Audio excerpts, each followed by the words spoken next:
Hello students. आज का topic है विद्युत फ्लक्स। तो विद्युत फ्लक्स किसे कहते हैं, इसके प्रकार लिखो। ये अपना क्वेश्चन टाइप का आता है या सपोज ये क्वेश्चन है, विद्युत फ्लक्स क्या है, इसके प्रकार बताइए। तो विद्युत फ्लक्स क्या है? तो विद्युत फ्लक्स ये होता है कि विद्युत क्षेत्र में स्थित विद्युत क्षेत्र में स्थित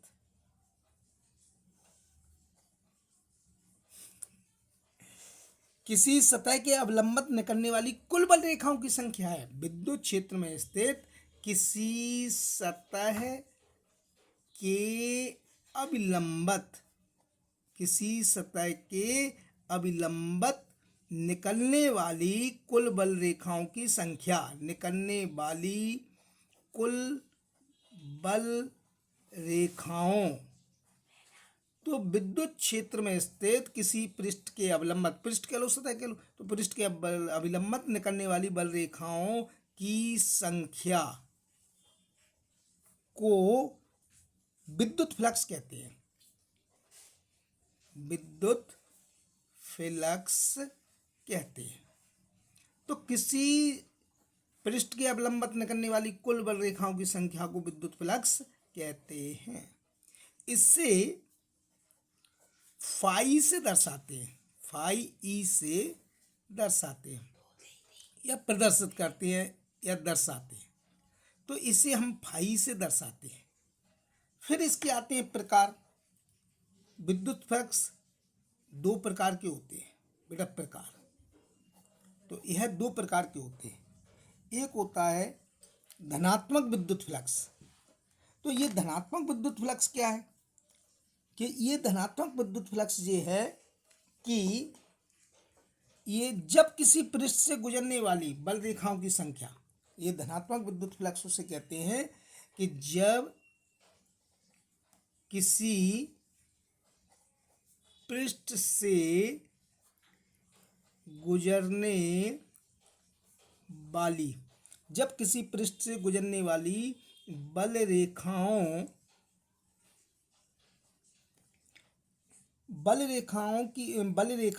या बल रेखाओं की दिशा बाहर की ओर जा रही हो। बल रेखाओं की दिशा बाहर की ओर जा रही होती है, बाहर की ओर जा रही होती है। तो विद्युत फ्लक्स धनात्मक होता है। तो विद्युत फ्लक्स क्या होता है बेटा? विद्युत फ्लक्स जो होता है वो धनात्मक होता है। तो विद्युत फ्लक्स धनात्मक होता है, धनात्मक होता है। इस स्थिति में क्या होता है कि बल रेखाएं अपसरित होती हैं। तो बल रेखाएं क्या होती बेटा? अभिसरित नहीं, अपसरित माने फैलती हैं, अपसरित होती हैं। इस स्थिति में बल रेखाएं क्या होती हैं? अपसरित होती हैं। अगला दूसरा होता है कि ऋणात्मक विद्युत फ्लक्स।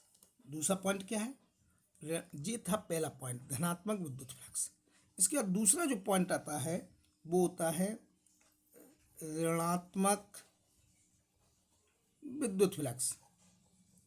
तो ये जो विद्युत फ्लक्स दो प्रकार के होते हैं, एक होते हैं धनात्मक और एक दूसरा होता है ऋणात्मक। जो ऋणात्मक विद्युत फ्लक्स होता है, सेंटेंस वही है, जब किसी पृष्ठ से गुजरने वाली बल रेखाएं अंदर की ओर जा रही होती है तो विद्युत फ्लक्स ऋणात्मक होगा।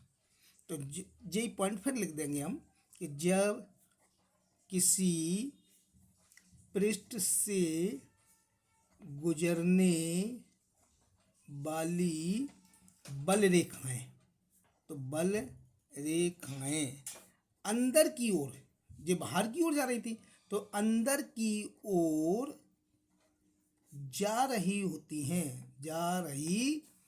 होती हैं। तो विद्युत फ्लक्स, तो ये जो विद्युत फ्लक्स होता है वो विद्युत फ्लक्स क्या होता है?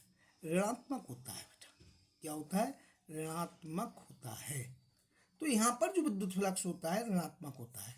इस स्थिति में क्या होगा?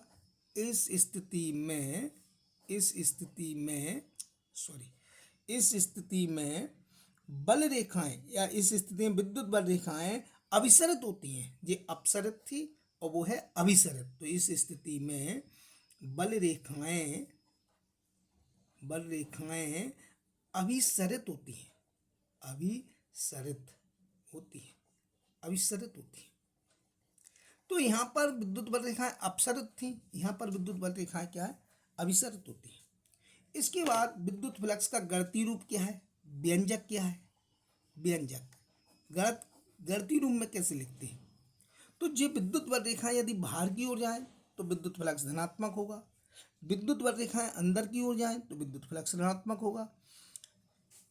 और गणितीय रूप में क्या है, गणितीय रूप में विद्युत फ्लक्स की ये डेफिनेशन है कि यदि विद्युत क्षेत्र की तीव्रता ई है, जैसे एक पृष्ठ ले लिया अपन ने, जैसे ये पृष्ठ है, ये पृष्ठ हो गया और ये पृष्ठ है, तो इसमें विद्युत क्षेत्र की दिशा ये है ई, और ये हो गया आपका डीएस। तो जो डीएस के अवलंब की दिशा ये है, डीएस के अवलंब की दिशा ये है और विद्युत क्षेत्र की दिशा ये है। ये भी वेक्टर क्वांटिटी, ये भी वेक्टर क्वांटिटी। तो विद्युत क्षेत्र की तीव्रता यदि ई है, उसके लंबवत स्थित पृष्ठ का क्षेत्रफल डीएस है। तो यदि विद्युत क्षेत्र की तीव्रता ई है तथा उसके लंबवत स्थित पृष्ठ का क्षेत्रफल, तो अभिलंबत स्थित पृष्ठ का क्षेत्रफल, तो स्थित पृष्ठ का क्षेत्रफल जो अभिलंब स्थित पृष्ठ का क्षेत्रफल है वो डीएस है। तो विद्युत क्षेत्र की तीव्रता ई है और पृष्ठ का क्षेत्रफल क्या है, अवलंबित पृष्ठ का क्षेत्रफल है डीएस हो, तो उस पृष्ठ से संबद्ध विद्युत फ्लक्स, उस पृष्ठ से संबद्ध विद्युत फ्लक्स क्या होगा, विद्युत फ्लक्स। तो उस पृष्ठ से संबद्ध विद्युत फ्लक्स क्या होगा, तो ये फार्मूला होगा ई इंटू डी एस। ये वेक्टर स्केलर क्वांटिटी है विद्युत फ्लक्स, इसलिए ये वेक्टर प्रोडक्ट कहलाता है, डॉट प्रोडक्ट कहलाता है। It is a scalar quantities. विद्युत फ्लक्स क्या है, स्केलर क्वांटिटीज है। स्केलर क्वांटिटी माने अदिश राशि है। तो पृष्ठ के अवलंबत गुजरने वाले, मतलब पृष्ठ का जो विद्युत फ्लक्स आ गया वो क्या आ गया, ई इंटू डी एस। अब इसमें ये भी इस टाइप से भी लिख सकते हैं कि यदि विद्युत क्षेत्र की तीव्रता ई है तो विद्युत क्षेत्र की तीव्रता कैपिटल ई है तथा पृष्ठ के अवलंबित पृष्ठ का क्षेत्रफल या पृष्ठ का क्षेत्रफल, तो पृष्ठ का क्षेत्रफल बेटा डीएस है। तो डीएस तो ई जे है और डीएस जे, तो ई डीएस के बीच का कोण, तो बीच का कोण यदि थीटा है तो उस पृष्ठ